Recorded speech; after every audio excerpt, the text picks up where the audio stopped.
주님께서 여러분과 함께 루카가 전한 거룩한 복음입니다.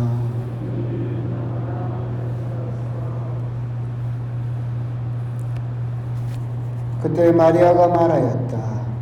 내 영혼이 주님을 찬송하고 내 마음이 나의 구원자 하느님 안에서 기뻐 뛰니 그분께서 당신 종의 비천함을 굽어보셨기 때문입니다. 이제부터 과연 모든 세대가 나를 행복하다 하리니 전능하신 분께서 나에게 큰 일을 하셨기 때문입니다. 그분의 이름은 거룩하고 그분의 자비는 대대로 당신을 경외하는 이들에게 미칩니다. 그분께서는 당신 팔로 권능을 떨치시어 마음속 생각이 교만한 자들을 흩으셨습니다. 통치자들을 왕좌에서 끌어내리시고 비천한 이들을 드러높이셨으며 굶주린 이들을 좋은 곳으로 배불리시고 부유한 자들을 빈손으로 내치셨습니다.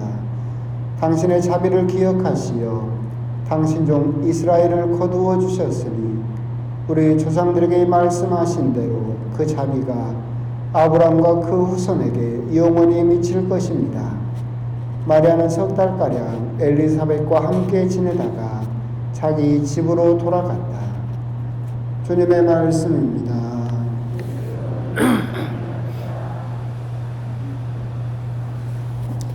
자매 예수님, 오늘은 복음 이야기를 하기 전에 또 안타까운 이야기를 해야 될 것 같습니다. 정부에서 또 연말 성탄 때 그렇게 코로나에 대해서 이렇게 경계할 것은 단계를 또 높였고, 그래서 교구장님이신 김희중 대주교님께서도 오늘 공문을 각 본당에 보내셔서 12월 24일부터 1월 3일까지 본당에서는 모든 미사를 비대면으로 전환할 것을, 그러니까 미사를 드리지 못한다는 이야기죠. 저번처럼 여러분들께서는 이제 또 개인적으로 기도하시고 방송 미사를 보시면서 또 믿음, 또 신앙생활을 하셔야 된다라고 하는 점, 그 점은 참 또 침묵의 시간, 안타까운 시간이 된 것 같습니다. 그래도 나름 어떻게든 좀 분위기를 살려보려고 성탄 준비를 참 많이 했는데 일시에 또 그것도 어려워진 것 같고, 또 저 개인적으로는 왜 꼭 공동 참여만 했다 하면 꼭 미사가 준비되는지 모르겠어요. 꼭 시간 내가지고 우리 신자들 조금 때 좀 쬐끔 베껴놓으면 도로 미사가 준비되고, 벌써 지금 두 번째 그러는데 앞으로는 이거 공동 참여해서는 안 되겠다라는 생각도 개인적으로 또 하기도 하고, 하여튼 또 중요한, 가장 또 중요한 국면이고, 그래서 대주교님께서도 당국의 그런 방역 지침에 적극 협조해야 된다라고 하셔서 어쩔 수 없이 24일부터 그래서 성탄 미사도 드리지 못하고 1월 1일 천주의 성모 마리아 대축일 미사도 드리지 못하고 그 뒤에 오는 공연 대축일까지도 우리가 함께하지 못한다라는 걸 또 안타깝지만 기억하셔서 저번처럼 또 개인적으로 또 신앙생활도 충실히 하실 수 있도록 그렇게 또 노력하셨으면 좋겠고, 그러면 이제 이게 아마도 마지막이겠죠. 마지막으로 미사가 준비되는 마지막 고비다라고 생각을 하셔서 또 이번만 또 잘 참으면 그때는 마스크 없이 또 웃으면서 미사할 수 있는 시간이 그래도 끝이 보이기 시작했으니까 또 금방 오게 될 것이다라는 것으로 마지막에 또 한 번 또 우리가 인내심을 가지고 그렇게 또 따라 주셨으면 좋겠다라는 그런 말씀을 또 드리고 싶습니다. 하여튼 그건 내일 또 미사 때도 말씀드릴 것이고, 또 본당 예배는 올렸고 공지를 내일 또 단체 문자를 통해서 올리도록 하겠고, 애써 준비한 성탄 선물은 모르겠습니다. 반장님들을 통해서 분배를 할 것인지 아니면 내가 다 가져볼 것인지 성질나서 내가 다 가져보려니까, 하여튼 그 방법은 이제 사목회하고 이야기를 해서 또 이렇게 그래도 애써 준비한 거니까 잘 돌아갈 수 있도록 또 머리를 또 모아서 또 생각을 해보도록 하겠습니다. 그렇게 따지면 내일이 2020년 마지막 공동체 미사가 되지 않을까라는 생각도 하고, 하여튼 그러면서도 오늘 복음은 성모님께서는 기쁨을 노래하고 계신다라고 하는 거죠. 성모님께서 오늘 부르시는 성모의 노래, 보통 우리가 마니피캇은 찬양하다, 오늘 복음에 나온 대로 주님을 찬송한다라는 뜻이고, 그리고 그런 노래를 부르면서 하느님께서 당신을 통해서 당신의 구원 사업을 이제 시작하셨다라는 것에 대한 개인적인 기쁨, 그리고 이스라엘을 통한 공동체적인 기쁨을 노래하고 계신다라고 생각을 하시면 되겠습니다. 이 성모님의 노래는 오늘 일독서에 나왔던 사무엘의 어머니, 예언자였던 사무엘의 어머니 한나가 사무엘을 잉태하고 나서 낳고 나서 불렀던 한나의 노래가 사무엘 상본에 나오는데, 그 노래와 맥락을 같이 하는, 전통을 잇고 있는 그런 부분이죠. 결국 오늘 성모님의 노래도 보면 구약과 사실은 밀접하게 연관되어 있습니다. 성모님의 노래가 구약 성경에 한나의 노래와 그렇게 연결되어 있다라고 한다면, 오늘 복음 맨 끝에 있는 마리아는 석 달가량 엘리사벳과 함께 지내다가 자기 집으로 돌아갔다, 그랬는갑다라고 생각할 수 있겠지만, 여러분들이 구약 성경을 보면 우리가 성모님을 또한 지금 계약의 궤라고 부르는 것처럼, 계약의 궤는 이스라엘 사람들이 모세와 함께 짊어지고 홍해를 건너고 사막을 건너왔던 그 계약의 궤에는 뭐가 들어있습니까? 계약의 궤에 들어있는 게 있죠. 십계명 들어있죠. 시나이 산에서 받아온 십계명 판이 거기 들어있습니다. 물론 그 뒤에 추가해서 넣은 게 만나가 들어갔고 아론의 지팡이가 들어갔고 그러긴 했지만, 원래 계약의 궤라고 불리게 된 이유는 십계명이 들어가 있기 때문에 그렇죠. 결국 계약의 궤 안에는 하느님의 말씀이 들어가 있죠. 그래서 성모님은 하느님의 말씀이신 예수님이 이 성모님 몸 안에 들어와서 잉태되어 있기 때문에 성모님이 계약의 궤라고 불리는 것이기도 한데, 오늘 끝에 보면 석 달가량 엘리사벳과 함께 지내다가 자기 집으로 돌아갔다, 이 구절은 또한 구약 성경에 계약의 궤를 다윗 왕이 천막에서 자기 왕궁으로 모셔오죠. 근데 그 계약의 궤를 누가 이렇게 손을 실수로 대버려가지고 벌을 받아서 죽게 되자 다윗이 겁이 났어요.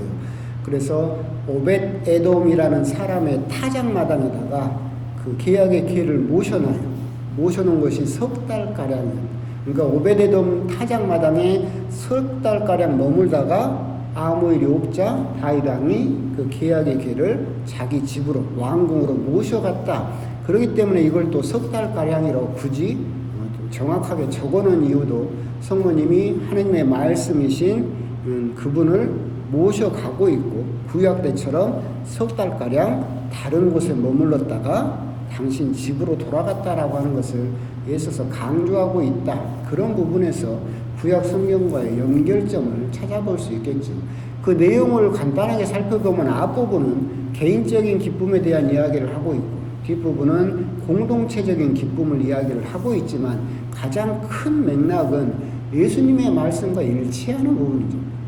예수님께서 말씀하셨던 가장 또 중요한 말씀 중에 하나인 산상수훈에서 말씀하셨던 진복 8단, 특히나 오늘 복음에 나오는 루카 복음에서는 그렇게 이야기를 하죠. 복 4개, 불행 4개를 이야기를 하잖아요. 그러면서 뭐라고 말씀하시냐면, 가난한 사람들 너희들은 행복하다. 하나님의 나라가 너희의 것이다. 부유한 사람들 너희들은 불행하다. 너희들은 받을 것을 이미 다 받았다. 예수님께서 그렇게 말씀하셨던 루카복음의 진복 8단의 내용이 성모님의 노래에 고스란히 이미 담겨 있다라고 하는 것이죠. 부유한 사람과 가난한 사람의 처지를 하느님께서는 이제 역전하실 것이다 라고 하는 거죠. 결국 하느님도, 그리고 성모님도, 예수님도 결국 하느님께서는 가난한 사람의 편이다 라고 하신 것을 계속해서 드러내고 계신 것이고, 그것은 결국 가난한 사람들하고 친해지는 사람들은 믿을 게, 비빌 언덕이 하느님밖에 없기 때문에 그 사람들의 편을 하느님께서 들어주시겠다. 부유한 사람들, 돈 많은 사람들, 권력 가진 사람들, 힘이 있는 사람들, 이런 사람들은 하느님 말고도 자기들이 믿는 다른 것들이 있고, 그래서 마음이 분산돼서 하느님께 온전히 의탁하지 못하지만 가난한 사람들, 이제 모든 것이 다 없어져 버리고 오직 믿을 건 하느님밖에 없는 사람들, 그 사람의 편이 이제 되어주겠다라고 하는 것을 공식적으로 예수님의 말씀 이전에 성모님의 입을 통해서 먼저 선포하셨다. 즉 예수님 말씀의 가장 근본적인 메시지 중에 하나인 근본적인 역전을 성모님께서 미리 예수님께서 이런 길을 걸으실 것이다 라고 미리 선전해서 앞서서 알려주시고 계신다라고 하는 내용으로 그렇게 또 알아보시면 되겠습니다. 그러면서도 복음은 이 부분을 성모님의 성모 창가 마니피캇이라고도 부르지만 앞부분에 엘리사벳과의 그걸 털어서 뭐라고 부르느냐면 두 불가능의 만남이라고 부르고 있어요. 곰곰이 보면 두 불가능이 만났어요. 나이가 많아서 임신할 수 없다던 엘리사벳이 하느님의 은총으로 인해서 임신을 하게 되는 불가능을 가능으로 바꾸었던 엘리사벳, 처녀가 잉태를 하여 아들을 낳으리니 하느님을 낳게 된다는 이 불가능, 이 두 불가능이 만나서 하느님을 찬양하고 있다라고 이렇게 이름을 지어서 거기에 대한 이야기를 하고 있는데, 두 불가능의 만남이라고 하면서 우리가 생각해 볼 필요가 있는 것은 그거잖아요. 성경은 결국 무슨 이야기를 하고 있느냐라고 한다면 무슨 이야기를 하고 있다겠어요? 만남의 이야기를 하고 있다겠죠. 그건 제 이야기는 아니라고 그랬어요. 평생 신학교에서 성경을 가르치셨던 김민수 신부님이 평생 성경을 가르치면서 깨달은 거, 결국 성경은 만남의 이야기를 하고 있다. 구약 성경은 하느님과 이스라엘 민족의 만남을 이야기를 하고 있고, 신약 성경은 예수님, 하느님과 우리 개인 간의 만남을 이야기를 하고 있다. 결국 성경은 만남의 이야기를 하고 있고, 오늘 복음은 어제 복음과 더불어서 두 불가능의 만남을 이야기를 하고 있다라고 하는 것이죠. 그렇다면 이 만남이 뭐냐라고 할 때는 우리는 알죠. 만남이 뭡니까? 만나는 거죠. 그렇다면 이 만남이 어디에서 왔느냐라고, 그 말이 어디에서 왔느냐라고 한다면 만남은 맛이 나다에서 온 말이에요. 짜다 맵다 만난다라고 하잖아요. 맛이 난다에서 만남이란 말이 왔어요. 그러니까 이 두 불가능의 만남은 두 불가능에 만났지만 그 만남을 무슨 맛이 날 것 같아요? 달콤한 맛이 나겠죠. 거룩한 맛이 나겠지. 그러니까 우리 역시도 하느님과의 만남이 여러분들은 무슨 맛이 나요? 만남이라고 그랬잖아요. 성경이라고 하는 것은 결국 만남의 이야기를 하고 있고, 그럼 우리가 지금 살고 있는 것도 결국은 무슨 이야기를 하고 있는 거예요? 만남의 이야기를 하고 있는 거죠. 신앙생활도. 그럼 우리가 미사를 보고 기도를 하고 하느님을 만나고 예수님을 만날 때 여러분이 스스로 생각을 해봐봐. 뭔 맛이 나요? 아무 맛도 안 나요? 몸이 건조해요? 그럴 수도 있겠죠. 또는 기도하고 미사를 갈 때마다 씁쓸하고 맛도 없어요? 이런 맛이 날 수도 있을 것이고, 어떤 사람은 그 맛이, 즉 하느님과의 만남이 달달하고 달콤한 만남일 수도 있어요. 그렇기 때문에 오늘 우리가 만남에 대해서 생각을 할 때 하느님과 나와의 만남은 아까 말한 것처럼 무슨 맛이 날까? 그리고 나와 이 사람의 만남은 무슨 맛이 날까? 그런 부분에 대해서 우리가 한번 생각을 해볼 필요가 있겠죠. 의미 없이 누군가를 계속 만나는 것이 아니라. 그런데 우리들의 만남을 보면 어떤 사람과는 참 좋은 맛이 나는 만남이 있지만 어떤 사람과는 정말로 헤어지고 나면 남는 게 씁쓸하고 그냥 서비스 맛만 나는 그런 만남도 있겠죠. 그런 만남을 한번 곰곰이 생각을 하면서, 그렇다면 우리가 아름다운 만남, 달콤한 만남, 오늘 복음에 나오는 것처럼 거룩한 만남을 하기 위해서는 어떻게 해야 될까? 그 만남에 정말 그런 맛이 나기 위해서는 어떻게 해야 될까를 하면, 그런 만남이 이루어지기 위해서 가장 중요한 게 있어요. 뭐냐면 말이에요. 어제 복음과 오늘 복음을 보면 엘리사벳이 하는 이야기와 성모님이 하는 이야기를 다 따져보면 다 무슨 말만 하고 있어요? 거룩한 말만 하고 있죠. 그래서 이 만남이, 두 불가능의 만남이 무슨 만남이에요?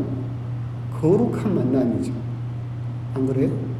거룩한 맛이 나는 만남이잖아. 그러니까 우리가 어떤 사람을 만날 때, 이 사람과 어떤 맛이 날까를 생각할 때 막연하게 생각하지 말고 이 사람을 만났을 때 내가 무슨 말을 하는가를 곰곰이 따져봅니다.